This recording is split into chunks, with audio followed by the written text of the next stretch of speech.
সবকিছু শুরু এক অসতর্ক মুহূর্তে। চলন্ত ট্রেন থেকে ছিটকে পড়া একটা সামান্য আম। কে জানতো এই আমটাই একদিন পুরো মরুভূমির ইতিহাস বদলে দেবে। ফাটা মাটি, তপ্ত রোদ, কিন্তু মিরাকেল ঘটল।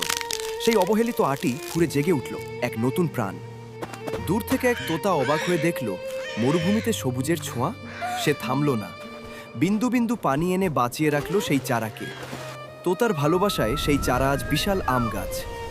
ধু ধু প্রান্তরে সে যেন একাই রাজত্ব করছে। কিন্তু সুখ সইল না। একদল সাদা বানরের অতর্কিত আক্রমণ। মুহূর্তেই তছনছ হয়ে গেল তোতার তিলে তিলে গড়া স্বপ্ন। নিচে পড়ে রইল শুধুই ধ্বংসস্তূপ আর তোতার চোখের জল। কিন্তু হিরোরা কি এত সহজে হারে? তোতা উঠে দাঁড়ালো, ধ্বংসস্তূপ থেকেই কুড়িয়ে নিল নতুন সম্ভাবনা। একাই রুক্ষ মাটিতে পুঁতে দিল শত শত বীজ। শুরু হলো এক অসম লড়াই। 1 থেকে 10, 10 থেকে 1000। তোতার জেদ পাল্টে দিল প্রকৃতির নিয়ম। মরুভূমি আজ আম বনের রাজ্য।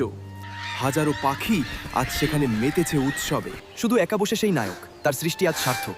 কিন্তু আক্ষেপ একটাই, একটা আম মরুভূমি বদলাতে পারে, কিন্তু আপনাদের মন কি বদলাতে পারবে না? বন্ধুরা, এই তোতার হার না মানার লড়াইয়ের জন্য একটা লাইক আর ফলো কি হতে পারে না?